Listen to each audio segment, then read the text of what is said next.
അതിൻ്റെ ഇടയിലാണ് ഞാൻ മെത്രാനായി ഉയർത്തപ്പെടുന്നത്. പക്ഷെ ഞാനത് പുറത്ത് പറഞ്ഞില്ല.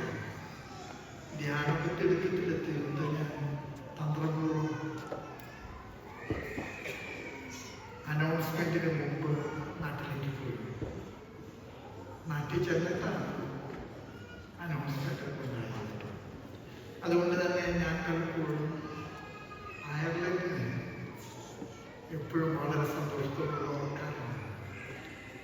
മെത്രാനായ സ്ഥലം എന്നതിനേക്കാൾ കൂടുതൽ എന്നെ സംബന്ധിച്ചിടത്തോളം ഭാഗ്യം തേടി വരുന്ന ഒരു സ്ഥലമായിട്ടാണ് ഞാൻ കണ്ടിട്ടുള്ളത്.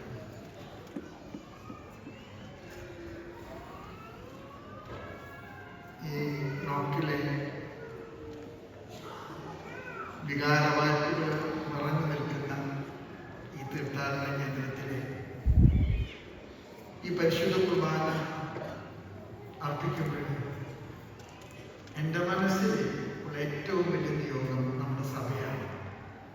നിങ്ങൾക്കറിയാം, നമ്മുടെ സഭ കടന്നു പോകുന്ന വലിയൊരു പ്രതിസന്ധിയുണ്ട്. ആ പ്രതിസന്ധികളിലെ അതിജീവിച്ച് ഈ കാലഘട്ടത്തിന് സഭ എന്ത് നിയോഗത്തിനാണ് ദൈവത്താൽ വിളിക്കപ്പെട്ടത്, ആ നിയോഗം കുറവുകൂടാതെ നിർവഹിക്കാൻ അഭിവൃദ്ധി പിതാക്കന്മാരെയും വൈദികരെയും സമർപ്പിതരെയും നമ്മുടെ എല്ലാ കുടുംബങ്ങളെയും യുവജനത്തെയും, പ്രത്യേകിച്ച് നമ്മുടെ വളർന്നു വരുന്ന യുവജനങ്ങളെയും കുഞ്ഞുങ്ങളെയും ഒക്കെ ദൈവം ബലപ്പെടുത്തണമെന്നുള്ള പ്രാർത്ഥനയോട് കൂടിയിട്ടാണ് ഞാൻ ഈ പരിശുദ്ധ കുർബാന ഇവിടെ അർപ്പിക്കുന്നത്. 2010 ഞാൻ മെത്രാനായതെന്ന് പറഞ്ഞിരുന്നു. അത് കഴിഞ്ഞ ഉടനെ തന്നെ ഞങ്ങൾ ആദിലേമിന വിസിറ്റില് മാർപ്പാപ്പയെ കാണാനായിട്ട് റോമിലേക്ക് ചെന്നു. മാർപ്പാപ്പ വളരെ ഹൃദയപൂർവ്വം ഞങ്ങളൊക്കെ സ്വീകരിച്ചു. ജോൺ പോൾ രണ്ടാമൻ മാർപ്പാപ്പ, വിശുദ്ധനായ മാർപ്പാപ്പ, ഒരുപാട് ഇഷ്ടത്തോടുകൂടെ, പ്രായമൊക്കെ ആയെങ്കിലും ഒരുപാട് ഇഷ്ടത്തോടുകൂടെ ഞങ്ങളോടൊക്കെ അദ്ദേഹം കുശലാന്വേഷണം നടത്തി. ഞങ്ങളുടെ രൂപതകളുടെ റിപ്പോർട്ടുകളൊക്കെ അദ്ദേഹം സശ്രദ്ധം കേട്ടു. എന്നെ അത്ഭുതപ്പെടുത്തിയത് ഞങ്ങൾക്ക് എല്ലാവർക്കും അദ്ദേഹം സമ്മാനമായിട്ട് തന്നത് കൊന്തയാണ്. ആ സമ്മാനം ഞങ്ങൾ ഏറ്റുവാങ്ങി. എന്നിട്ട് ഞങ്ങളോട് പറഞ്ഞു, നിങ്ങൾ നിലനിൽക്കുന്നത് 3 കാരണങ്ങൾ കൊണ്ടാണ്. I consider that's the most important message of the Holy Father to Sri Lanka Church. 3 കാരണങ്ങൾ കൊണ്ടാണ് നിങ്ങളുടെ സഭ നിലനിൽക്കുന്നത്. നമ്പർ 1, എല്ലാ ദിവസവും കുടുംബ പ്രാർത്ഥനയിലെ കൊന്ത ചൊല്ലി പ്രാർത്ഥിക്കാത്ത ഒരു കുടുംബവും Sri Lanka സഭയിൽ എനിക്കറിയാം. It is very true.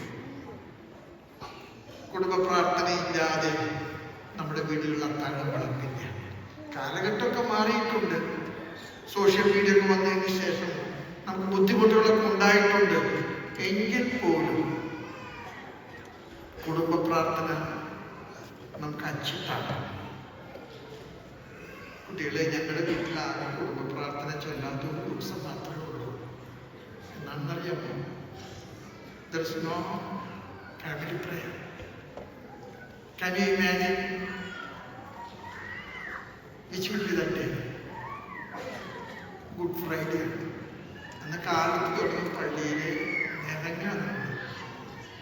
കാലത്ത് കിടാങ്കോ പ്രസംഗവും വായനയും അത് കഴിഞ്ഞ് ചെയ്യുന്ന വിധി കാണിക്കല്. അന്ന് വീട്ടിൽ വരുമ്പോൾ അമ്മ പറയും, ഇന്ന് കൊണ്ട ചെല്ലട്ട. ഞങ്ങൾ ചോദിക്കുക, എന്താ അമ്മ ഇന്ന് കൊണ്ട വേണ്ടത് വെക്കണേ? 11-20 പറയാറുണ്ട്, ഈശോ മരിച്ചു കിടക്കല്ലേ, ഇന്ന് ചില്ലേക്ക് ഇരിക്കുക. അമ്മയുടെ ഒരു തിയോളജിയാണ്. അത്രയ്ക്ക് കണിശമായിരുന്നു നമ്മുടെ കുടുംബങ്ങൾ പരിശുദ്ധ അമ്മയോടുള്ള ഭക്തി. പരിശുദ്ധ പിതാവ് ഞങ്ങളോട് പറഞ്ഞു, നിങ്ങളുടെ സഭയുടെ 2ാമത്തെ ഏറ്റവും വലിയ കഴിവ് അല്ലെങ്കിൽ നിങ്ങളുടെ സഭയെ ലോകത്തിലെ എല്ലാ സഭകളും മാനിക്കുന്നതിന്റെ പ്രധാനപ്പെട്ട കാരണം പരിശുദ്ധ കുർബാന എല്ലാ ദിവസവും കാണുന്നതിന് നിങ്ങളുടെ ആളുകൾ കാണിക്കുന്ന ഇഷ്ടമുണ്ട്. സത്യമാണെന്ന് എനിക്ക് തോന്നുന്നത്. നമ്മുടെ പള്ളികളിലൊക്കെ തന്നെ എന്തെങ്കിലും സാധ്യതയുണ്ടെങ്കിൽ കുർബാന കാണുക. എല്ലാ ദിവസവും കുർബാന കാണുക. പ്രത്യേകിച്ച് 25 നോയമ്പില്, 50 നോയമ്പില്, 3 നോയമ്പില്, 8 നോയമ്പില്, പരിശുദ്ധമ്മയുടെ സ്വർഗ്ഗാരോഹണത്തിന് നാൾ മുമ്പുള്ള 15 നോയമ്പില് നമ്മൾ കുർബാനയോട് ഭ്രാന്തമായിട്ട് അടുത്ത് ജീവിക്കുന്നവരാണ്. കുർബാന കാണാതെ ജീവിക്കാൻ കഴിയാത്ത വിധത്തിൽ നമുക്ക് കുർബാനയോട് ഇഷ്ടമുള്ളവരാണ്. മൂന്നാമതായിട്ട് പരിശുദ്ധ പിതാവ് ഞങ്ങളോട് പറഞ്ഞു, നിങ്ങളുടെ സഭയുടെ ഏറ്റവും വലിയ പ്രത്യേകത നിങ്ങൾ മിഷണറിമാരുടെ സഭയ്ക്ക് സംഭാവന ചെയ്തിട്ടുള്ളവരാണ്. നിങ്ങൾക്കറിയാം, പാശ്ചാത്യ മിഷണറിമാര് നമ്മുടെ നാട്ടിൽ ധാരാളം ജോലി ചെയ്തിട്ടുണ്ട്. പ്രത്യേകിച്ച് അയർലൻഡിൽ ഞാൻ നിങ്ങളോട് സംസാരിക്കുമ്പോൾ ഐറിഷ് മിഷണറിമാര് ഇന്ത്യയിലെ സുവിശേഷവൽക്കരണ വേലയിൽ ധാരാളം സംഭാവന ചെയ്തിട്ടുള്ളവരാണ്.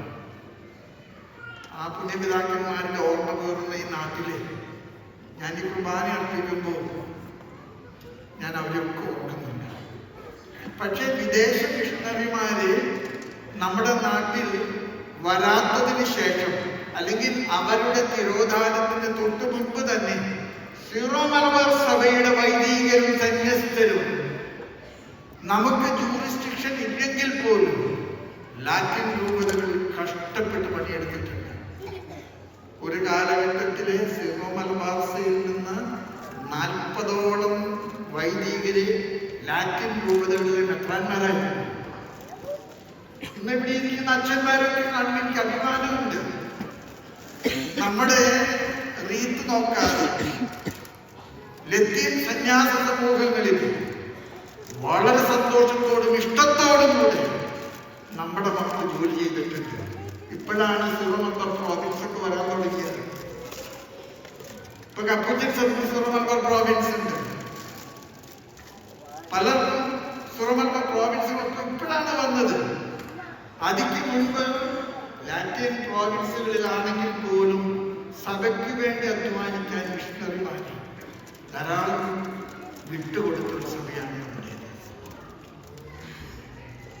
ഞാൻ നിങ്ങളോട് പറഞ്ഞു, എല്ലാ ദിവസവും കൊന്ത ചെല്ലുക, സാധിക്കുമ്പോഴൊക്കെ പരിശുദ്ധ കുർബാന മുടക്കം കൂടാതെ എല്ലാ ദിവസവും കാണുക. 3 ദൈവവിളികൾ സമ്പന്നമായിട്ടുള്ളൊരു സഭ നമ്മുടെ. ഞാൻ ഇവിടെ നിങ്ങളോട് മൈഗ്രേ കമ്മ്യൂണിറ്റിയോടൊപ്പം എനിക്ക് പറയാൻ ആഗ്രഹമുണ്ട്. ഞാൻ apostolic visitator for the migrants ആയിട്ട് 2014 നിയോഗിതനായി. 10 കൊല്ലത്തോളം ഞാൻ മൈഗ്രന്റ് കമ്മ്യൂണിറ്റിയിൽ ജോലി ചെയ്തിട്ടുണ്ട്. അതിന്റെ ഭാഗമായിട്ടാണ് ഓൾ ഇന്ത്യ വ്യാപിക്കുന്ന സീറോ മലബാർ സഭയുടെ ശംഷാബാദ് രൂപത ഉണ്ടായത്. ശംഷാബാദ് രൂപത ഉണ്ടാകുന്ന സമയത്ത് എന്നോട് ചോദിച്ചു, ഇതിന്റെ ടെറിട്ടറി ഇന്ത്യ മുഴുവനാണ്, നമുക്ക് എങ്ങനെയാണ് ഈ ഡിഗ്രിയിൽ ഈ സ്ഥലങ്ങളൊക്കെ ഉൾപ്പെടുത്താൻ പറ്റുക? ഞാൻ പറഞ്ഞു, ഞങ്ങളുടെ റിപ്പോർട്ടിലെ മാർപ്പാപ്പി അറിയിച്ചിട്ടുണ്ട്, all the territories in India not yet included in other 30 dioceses will be ascribed to the Diocese of Shamshabad. 23 സംസ്ഥാനങ്ങളും അതിലെ ലത്തീൻ രൂപതകളിലെ കിടക്കുന്ന എല്ലാം ഉൾപ്പെടാത്ത ഭൂപ്രദേശം കൂട്ടിച്ചേർത്തിനാണ് ശംഷാബാദ് രൂപത. മൈഗ്രൻസിന് വേണ്ടിയിട്ടുള്ള രൂപതയാണ്. ഇവിടെ മൈഗ്രൻസിനോടൊക്കെ എനിക്ക് പറയാൻ ആഗ്രഹമുണ്ട്. അച്ഛന്മാരും കന്യാസ്ത്രീകളും നാട് വിട്ട് മിഷനിലേക്ക് പോയി കഴിഞ്ഞാല് നമ്മള് അവരെ മിഷണറിമാരെന്ന് വിളിക്കും, അല്ലേ? ഇപ്പൊ ഇവിടെ വന്നിട്ടുള്ള അച്ഛന്മാരൊക്കെ മിഷണറിമാരാണ്. നിങ്ങളെ നാട് വിട്ട് അയർലൻഡിൽ വന്നാലും റോമിൽ വന്നാലും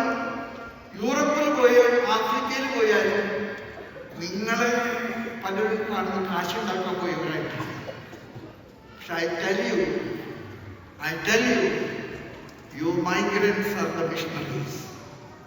ഈ അച്ഛന്മാരെ മിഷണറിമാരാകുന്നതിനേക്കാൾ അളവിലും അർത്ഥത്തിലും നാട് വിട്ട് മുന്നോട്ട് വന്നപ്പോൾ നിങ്ങളൊക്കെയാണ് മിഷണറിമാർ. ഒരുപക്ഷെ നിങ്ങൾ വന്നത് കണ്ടിട്ട് പിന്നാലെ വന്നവരാണ്. അതുകൊണ്ട് അച്ഛൻ ഉടുപ്പിട്ടാല് കന്യാസ്ത്രീ ഉടുപ്പിട്ടാല് അവർക്ക് മിഷണറിമാരാണ്. നിങ്ങള് നാട് വിട്ട് പോന്നാല് കാശുണ്ടാക്കാൻ പോകുന്നത് ഇല്ല, അത് തെറ്റാണ്. ഞാനിവിടെ വന്നിട്ട് അയർലൻഡിൽ പിതാക്കന്മാരെ കണ്ടപ്പോഴ് അവര് പറഞ്ഞു, ഞങ്ങളുടെ മാവിൻ്റെ അകത്ത് ഒളിച്ചു വെച്ചിരിക്കുന്ന പുളിമാവാണ് നിങ്ങൾ സിംഹമലബാറിൽ.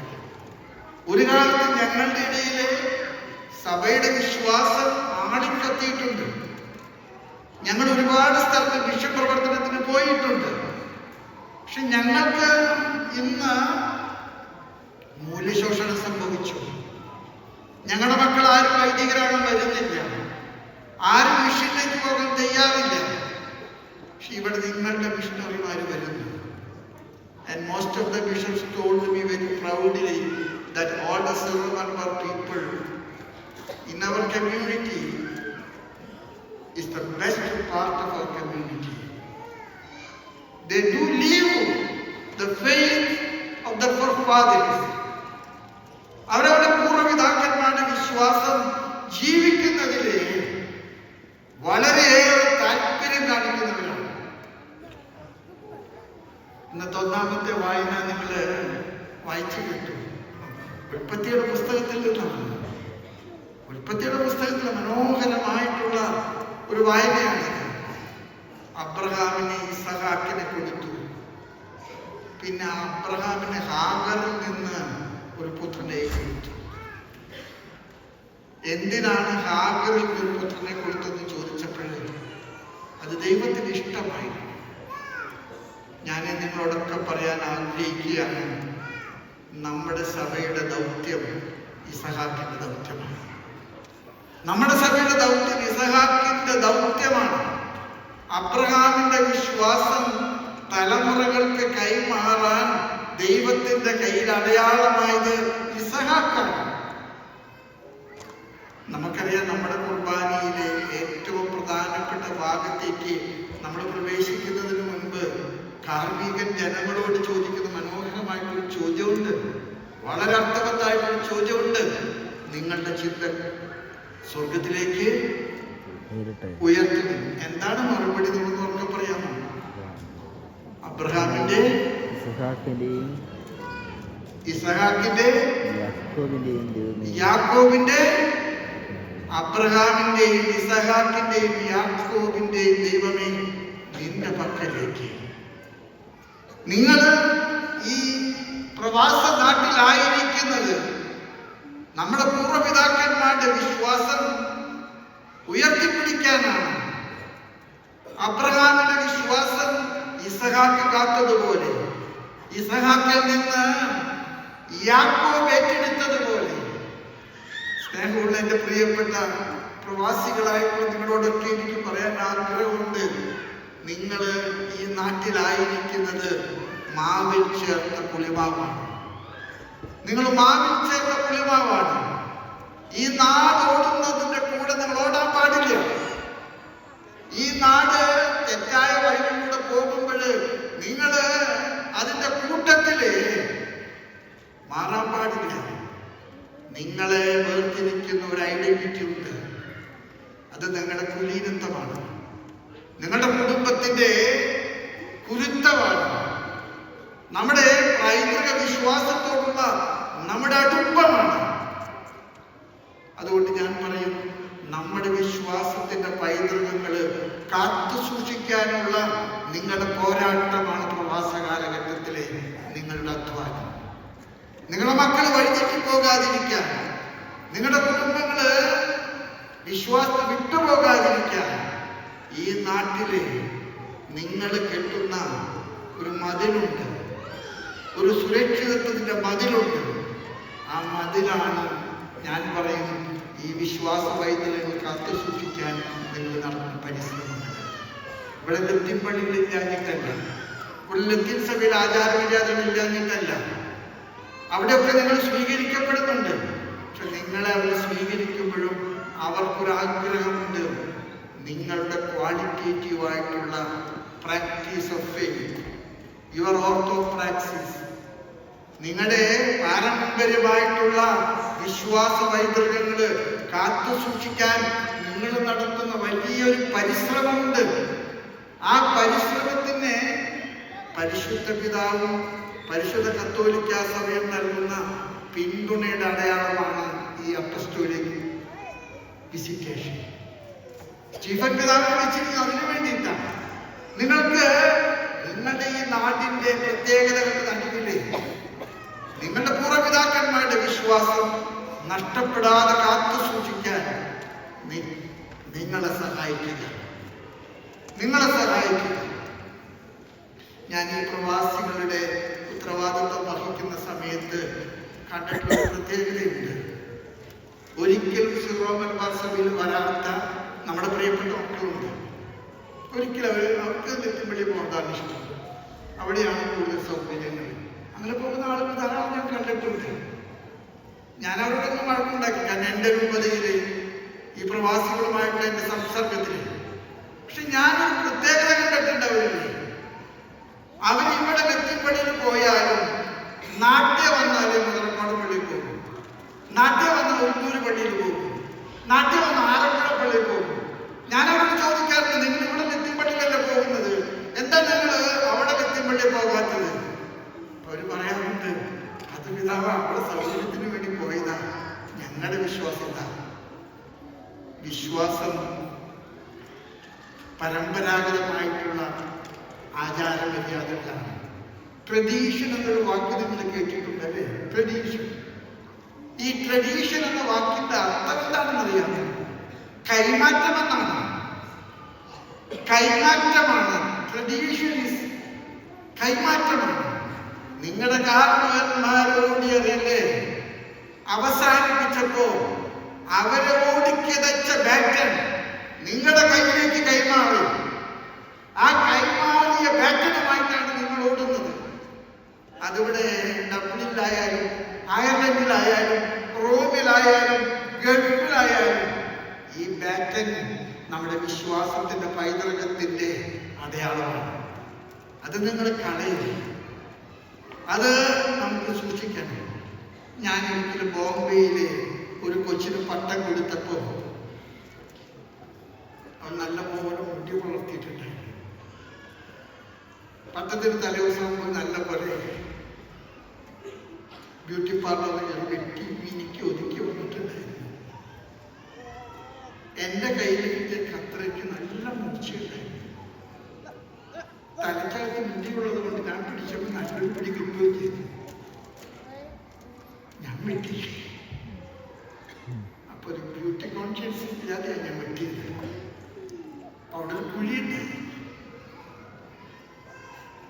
ഞാൻ പട്ടം കൊടുത്തു കഴിഞ്ഞിട്ട് തിരിച്ച് സംഗീതത്തിൽ മടങ്ങി വന്നപ്പോ കുർബാനയ്ക്ക് കൂടിയ കുട്ടികൾ എന്നോട് ചോദിച്ചു, ബിഷപ്പിന് ഒരു സെൻസ് ഓഫ് ബ്യൂട്ടി ഇല്ല. ഞാൻ പറഞ്ഞ എന്താ മക്കളെ, പിതാവ് എന്തൊരു മോശമായിട്ട് മുടി വെട്ടിയത്, ആ ചമ്മാച്ചന്റെ തല്ലൊരു കുഴി വീണുണ്ട്. എന്നിട്ട് ഒരു കൊച്ചനോട് ചോദിച്ചു, പിതാവ് എന്തിനാ മുടി വെട്ടിയത്? നിങ്ങൾ പലപ്പോഴും പട്ടകുളത്തിന് മുടിവെട്ട് കണ്ടല്ലോ. മുടിവെട്ടുന്നത് കാർന്നവന്മാരുടെ മൂലക്കല്ല് കണ്ടുപിടിക്കാനാണ്. നിങ്ങളുടെ കാർന്നവന്മാരുടെ മൂലക്കല്ലിന്റെ മുകളിലാണ് മെത്രാനിച്ചൻ കരങ്ങൾ വെച്ചിട്ട് കൈവെപ്പിന്റെ ശുശ്രൂഷ നടത്തുന്നത്. നിങ്ങളുടെ കാർന്നവന്മാരുടെ മൂലക്കല്ല്. നിങ്ങളൊരു നല്ല അച്ഛനെ കണ്ടാലേ അച്ഛൻ പഠിച്ച് യൂണിവേഴ്സിറ്റി തപ്പണ്ട, അച്ഛൻ ഡോക്ടറേറ്റ് വിഷയം നിങ്ങൾ അന്വേഷിക്കണ്ട. ഒരു നല്ല അച്ഛനെ കണ്ടാലേ അത് നല്ല കുലീനത്തുള്ള തറവാടിത്തുള്ള ഒരു കുടുംബത്തിൽ നിന്നാണ്. മൂലക്കല്ല്. അതുകൊണ്ട് നമ്മുടെ വിശ്വാസത്തിന്റെ മൂലക്കല്ലുകള് കാത്തു സൂക്ഷിക്കാനായിട്ട് നമ്മൾ നടത്തുന്ന വലിയൊരു പരിശ്രമമാണ് the care of the migrants. The pastoral ministry rendered to the migrants. ഇവിടെ പള്ളിയില്ലാഞ്ഞിട്ടോ, ഇവിടെ അച്ഛന്മാരില്ലാഞ്ഞിട്ടോ, ഇവിടെ കുമ്പസാരക്കുള്ളില്ലാഞ്ഞിട്ടോ ഒന്നുമല്ല. പക്ഷെ നിങ്ങൾ ജീവിച്ച നിങ്ങളുടെ കാരണവന്മാരുടെ ആചാരമര്യാദകൾ, അവരുടെ വിശ്വാസ പരിശീലനത്തിന്റെയും പ്രയോഗത്തിന്റെയും മാർഗങ്ങൾ നിങ്ങൾ നഷ്ടപ്പെടുത്താൻ പാടില്ല. എനിക്ക് ഏറ്റവും കൂടുതൽ ഇഷ്ടമുള്ളത് നമ്മുടെ കുട്ടികൾക്ക് കൊടുക്കുന്ന കാറ്റഗിസമാണ്. Even the Latin bishops and Latin pastors have remarked me that the way you give the catechism for the children is extraordinarily excellent. ഞാൻ നിങ്ങളോട് പറയും, നമ്മുടെ പിള്ളേർക്ക് നൽകുന്ന ഈ മതബോധന വിശ്വാസ പരിശീലനം ഉണ്ടല്ലോ, എന്ത് വില കൊടുത്തും നിങ്ങൾ കാത്തു സൂക്ഷിക്കണം. അതിന്റെ മെച്ചം, അതിന്റെ പ്രത്യേകത അവര് വലുതാകുമ്പോൾ നിങ്ങളോട് കാണിക്കും. അത് നമസ്കാരം പഠിപ്പിക്കലല്ല, അത് വെറുതെ പ്രാർത്ഥനകളെല്ലാം പഠിപ്പിക്കലല്ല, അതൊരു ജീവിത ശൈലിയിലേക്ക് നമ്മുടെ കുഞ്ഞുങ്ങളെ വളർത്തുന്നതാണ്. ഈ അടുത്ത ദിവസങ്ങളിൽ പരിശുദ്ധ പിതാവ് ഫ്രാൻസിസ് മാർപ്പാപ്പ മതബോധനത്തെ കുറിച്ച് പറഞ്ഞ മനോഹരമായിട്ടൊരു പ്രയോഗം എന്നെ ആകർഷിച്ചു. Every information is A transformation. Every information is A transformation. നമ്മുടെ കുട്ടികൾ പഠിക്കുന്നത് തലക്കകത്തേക്കല്ല, തലക്കകത്ത് കൊണ്ട് നടക്കാനുള്ള അറിവിന്റെ ഒരു എൻസൈക്ലോപീഡിയ അല്ല. അവര് പഠിക്കുന്നത് ജീവിതത്തിൽ പ്രായോഗികമാക്കാനുള്ള ട്രാൻസ്ഫോർമേഷനുള്ള മെത്തോഡോളജിയാണ്. എനിക്ക് എത്ര വയസ്സായെന്ന് നിങ്ങൾ ഊഹിക്കുന്നത്? എനിക്ക് 68 വയസ്സായി. ഈ പ്രായത്തിൽ ഞങ്ങളുടെ മൗണ്ട് സെന്റ് തോമസിലെ കൊന്ത നമസ്കാരം കുത്തി ചെല്ലുന്ന ഒരാളാണ് ഞാൻ. പൊക്കത്തരം പറയല്ല, എനിക്കൊക്കെ ഇരിക്കാനൊക്കെ ആഗ്രഹമുണ്ട്. അവിടെ 2 ലക്ഷം തന്നെ അവർക്ക് ഇരിക്കും. പക്ഷെ എനിക്ക് ഇരിക്കാൻ പേടിയാണ്. എന്താ കാരണം അറിയാമോ? എൻ്റെ അമ്മ പുറകിൽ നിന്ന് പൊതവുന്നടിക്കും. മുട്ടൂത്ര കൊന്ത എടുത്ത് ചിന്തിച്ചാൽ മതി. ഞാൻ ഇത്ര പ്രായമായിട്ട് പോലും ഈ പാരമ്പര്യം തുടങ്ങില്ല. അതുകൊണ്ട് നിങ്ങൾ കുട്ടികൾക്ക് വീട്ടിൽ കൊടുക്കുന്ന ചിട്ടയായ പരിശീലനം, ആ പരിശീലനം ഒരു മതബോധന ഗ്രന്ഥം കൊണ്ടോ ഒരു കാറ്റഗിസം ക്ലാസ് കൊണ്ടോ സബ്സ്റ്റിറ്റ്യൂട്ട് ചെയ്യാൻ സാധിക്കുമെന്ന് നിങ്ങൾ ആരും കരുതരുത്. ഒരിക്കലും നടക്കില്ല. നിങ്ങൾ കൊടുക്കുന്ന പരിശീലനം നിങ്ങളുടെ കുടുംബത്തിന്റെ പരിവർത്തനത്തിന്റെ പാതയാണ്. അതുകൊണ്ട് ഞാൻ നിങ്ങളോട് പറയും, നമ്മുടെ കാറ്റഗിസം ക്ലാസ്സുകളൊക്കെ ഭംഗിയായിട്ട് നടക്കണം. ഒരിക്കലൊന്നും കുറവ് വരുത്താൻ പാടില്ല. പക്ഷേ അതിന് ബലം കിട്ടണമെങ്കിൽ വീടിൻ്റെ അകത്തൊരു ലൈഫ് ലാബ് ഉണ്ടാക്കണം. Catechism class means an academic lab, but the family prayer and family practices are the life lab by which our children carry into their heart the mission. ഞാൻ ചിലപ്പോഴൊക്കെ നിങ്ങളോട് പറയാറുണ്ട്, നമ്മുടെ കുടുംബങ്ങളിലെ ആചാരമര്യാദകള് ഒരിക്കലും നമ്മൾ നഷ്ടപ്പെടുത്താൻ പാടില്ല. നമ്മുടെ സഭയില് നമ്മൾ ഉപയോഗിക്കുന്ന ഒരു പ്രയോഗമുണ്ട്. നിങ്ങൾക്ക് അറിയുമെന്ന് എനിക്കറിയാൻ പാടില്ല. കൈകസ്തൂരി കൊടുക്കുക. കേട്ടിട്ടുണ്ടോ നിങ്ങള്? കൈകസ്തൂരി കൊടുക്കുക. നമ്മുടെ മരിച്ചവർക്ക് വേണ്ടിയുള്ള തിരുക്കർമ്മങ്ങള് വീട്ടിൽ വൈദികൻ വന്ന് നിർവഹിച്ചു കഴിഞ്ഞാല് വൈദികനോട് കുത്തിയിരിക്കുന്ന കുരിശുമായിട്ട് നിങ്ങളെല്ലാവരും മാന്യതപ്പണം വിട്ടിട്ട് വൈദികന്റെ കൈ തൊട്ടിട്ട് പറയും കൈകസ്തൂരി വാങ്ങിക്കുക. എന്താണ് ഈ കൈകസ്തൂരി എന്ന വാക്കിന്റെ അർത്ഥം? നിങ്ങളുടെ കാരണവന്മാരുടെ ജീവിതത്തിന്റെ സുഗന്ധം കാരണം മരിച്ചപ്പോഴ് മക്കൾ ഏറ്റുവാങ്ങുന്നതാണ് ഈ കൈകസ്തൂരി. നിങ്ങൾ ഏറ്റുവാങ്ങുന്നതാണ് ആ കൈകസ്തൂരി. നമ്മുടെ വീടുകളിലെ പ്രാർത്ഥനയ്ക്ക് ശേഷം നമ്മൾ സ്തുതി കൊടുക്കാറുണ്ട്. ഈ സ്തുതി കൊടുക്കുന്നതാണ് കൈകസ്തൂരി.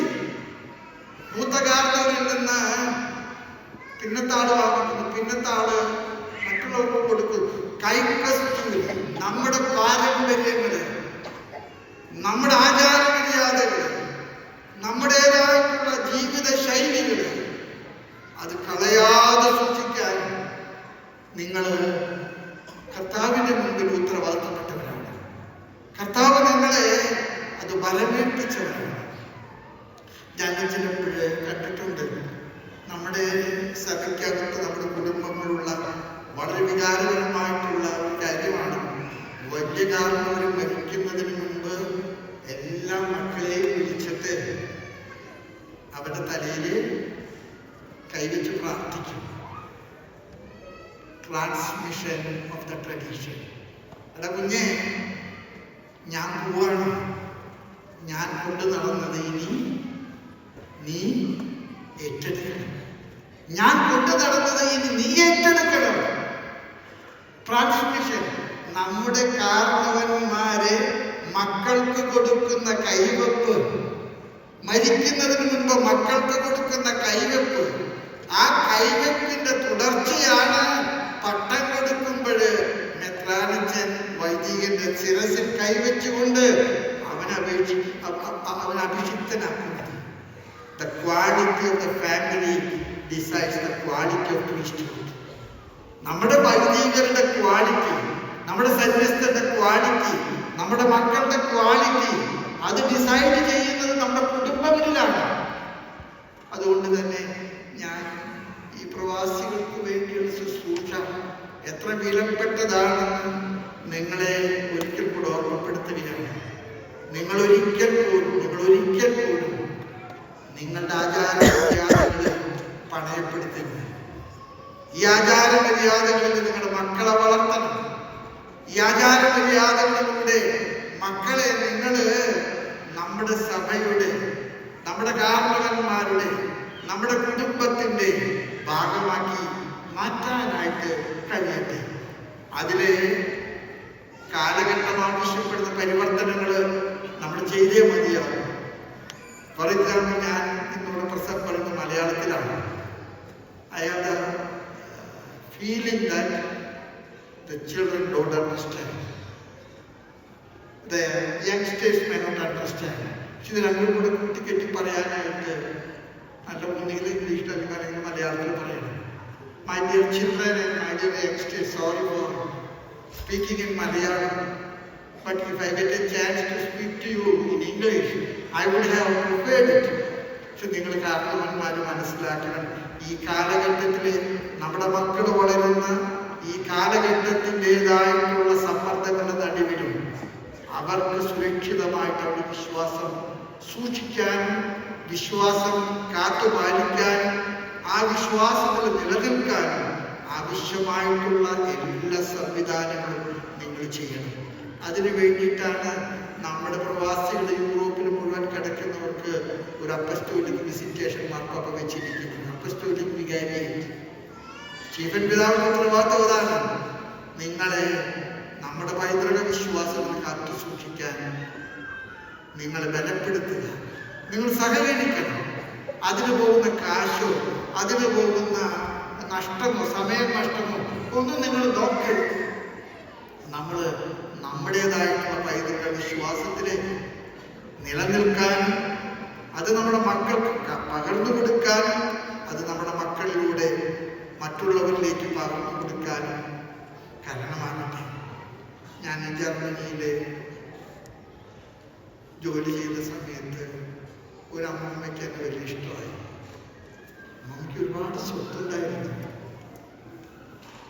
അപ്പൊ അമ്മ എന്നോട് പറഞ്ഞു, എനിക്ക് നല്ല നല്ല ഇഷ്ടമായി, ഈ സ്വത്തൊക്കെ ഞാൻ നിനക്ക് തരാൻ പോവാ.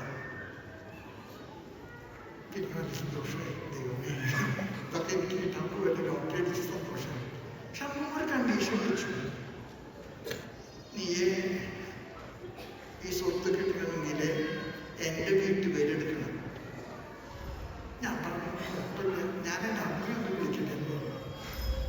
ഞാൻ അമ്മയോട് ചോദിച്ചു, അമ്മ ഇഷ്ടംപോലെ സ്വത്തുള്ള അമ്മയാണ്, മുഴുവൻ എനിക്ക് തരാനാണ് പറയുന്നത്, ഇവിടെ വീട്ടുപേരൊന്നും മാറ്റിയാൽ മതി. എൻ്റെ അമ്മ ഫോൺ എവിടെ പറഞ്ഞു, എൻ്റെ കയ്യിൽ തോക്കുണ്ടെങ്കിൽ ഞാൻ ഇപ്പം തന്നെ വെടിവെച്ചു കൊണ്ടേനെ. എടാ, കാശിനേക്കാൾ വിലപ്പെട്ടതാണ് കാശിനേക്കാൾ വിലപ്പെട്ടതാണ് നമ്മുടെ തറവാടിത്തം. കാശ് കൊണ്ട് നിനക്ക് അതിനെ സബ്സ്റ്റിറ്റ്യൂട്ട് ചെയ്യാൻ പറ്റില്ല. ഞാൻ അന്നാണ് ഒരു തിരിച്ചറിവ് എനിക്ക് വന്നത്. ദൈവമേ എത്ര പേർ. എനിക്ക് നിങ്ങൾ പ്രവാസികളായിട്ടുള്ളവരോടൊക്കെ പറയാൻ ആഗ്രഹമുണ്ട്. നിങ്ങൾ ഈ കടന്നു പോകുന്ന കാലഘട്ടത്തില് നിങ്ങളുടെ ദൗത്യം നിങ്ങളുടെ വിശ്വാസത്തിന്റെ പാരമ്പര്യങ്ങളും പൈതൃകങ്ങളും നിങ്ങളിലൂടെ നിങ്ങളുടെ മക്കൾക്ക് കൊടുക്കാനാണ്. അതിന് നിങ്ങൾക്ക് സഭ നൽകുന്ന ഒരു കരുത്താണ്, ഒരു കൈത്താങ്ങാണ് ഈ അപ്പസ്റ്റോലിക് വിസിറ്റേഷനും ഈ കുർബാനയും ഈ വേദപാഠവും ഈ സംഘടനകളൊക്കെ. സ്നേഹമുള്ളവരെ, നിങ്ങൾ ഒരുപാട് നല്ല കാര്യങ്ങൾ ചെയ്യുന്നുണ്ട്. ദൈവം നിങ്ങളൊക്കെ അനുഗ്രഹിക്കും. ഞാൻ ചിലപ്പോഴൊക്കെ പറയാൻ ആഗ്രഹിക്കുന്ന ഒരു കാര്യം, നിങ്ങൾ നാട്ടിൽ വരുമ്പോൾ നിങ്ങൾ നിങ്ങളുടെ പണം കൊണ്ട് അനാവശ്യങ്ങൾക്ക് ചെയ്യരുത്.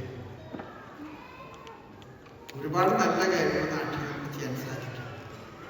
ഞാൻ പള്ളികളുടെ പേരൊന്നും കോടിക്കണക്കിന് രൂപയുടെ സ്വത്തുള്ള പള്ളികളിൽ നിങ്ങൾ പോയിട്ട് പെരുന്നാൾ നടത്തുന്ന ഒരു കാര്യമില്ല. ഞാൻ നിർത്തിയാണ്. നിങ്ങൾ സൂക്ഷിക്കണം. മിഷൻ പ്രവർത്തനങ്ങളെ നിങ്ങൾ ബലപ്പെടുത്തണം. ദൈവം നിങ്ങളുടെ ഒക്കെ അനുഗ്രഹിക്കും.